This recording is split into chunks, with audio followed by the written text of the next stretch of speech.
യുദ്ധത്തിന് പേര് കേട്ട ഒരു രാജാവ് ഉണ്ടായിരുന്നു. രാജാവിനിപ്പോ ശക്തമായ ഒരു ആനയും എപ്പോഴും യുദ്ധത്തിനുണ്ടാകും. ഏത് യുദ്ധം ജയിച്ചാലും രാജാവ് ആനയ്ക്ക് കൂടി ആ വിജയത്തിന്റെ ക്രെഡിറ്റ് കൊടുക്കും. കുറച്ചു കാലം കഴിഞ്ഞപ്പോൾ ആനയ്ക്ക് വയസ്സായി, വയ്യാതായി. ക്ഷീണിതനായ ആന ഒരിക്കൽ ഒരു ചതുപ്പിൽ വീണുപോയി. ആനയുടെ ഉച്ചത്തിലുള്ള ചിഹ്നം വിളി കേട്ട് രാജാവ് ഞെട്ടി എണീറ്റു. ഭടന്മാരെയും കൂട്ടി വേഗം അദ്ദേഹം സംഭവ സ്ഥലത്തേക്ക് ചെന്നു. ആന എവിടെ ഇങ്ങനെ ചതുപ്പി കിടക്കുകയാണ്. അവർക്ക് ആർക്കും ആനയെ രക്ഷിക്കാൻ കഴിയുന്നില്ല. അപ്പോഴാണ് രാജാവിനൊരു ബുദ്ധി ഉദിച്ചത്. കൊട്ടാരത്തു നിന്ന് കരുത്തരായ സൈനികരെ മുഴുവൻ സർവ്വസന്നാഹങ്ങളുമായി വരാൻ രാജാവ് കൽപ്പിച്ചു. അവരോട് ആന വീണ് കിടക്കുന്ന ചതുപ്പിനരികിലേക്ക് മാർച്ച് ചെയ്യാൻ പറഞ്ഞു. ഇത് കേട്ട് സൈനികർക്ക് അത്ഭുതം. ഇതെന്നാ പരിപാടി? ഏത് തലയ്ക്ക് ഓളോ? എന്താണ് രാജാവിന്റെ ഉദ്ദേശമെന്ന് പട്ടാളക്കാർക്ക് മനസ്സിലായില്ല. സൈനികരോട് രാജാവ് യുദ്ധകാകളം മുഴക്കൂ എന്നാവശ്യപ്പെട്ടു. കാകളം മുഴങ്ങി. ആനയുടെ മട്ടുമാറിയെന്നേ. താൻ യുദ്ധത്തിന് പോവുകയാണെന്ന് ആന വിചാരിച്ചു.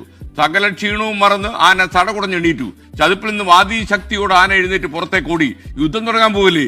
ജീവിതത്തിൽ തളർന്നു വീഴുമ്പോഴൊക്കെ നമ്മൾ ഓർക്കുക, എത്ര പൊരുതിയാണ്, എത്ര ചതുപ്പുകൾ മറികടന്നാണ് നാം ഇവിടെ വരെ എത്തിയത്.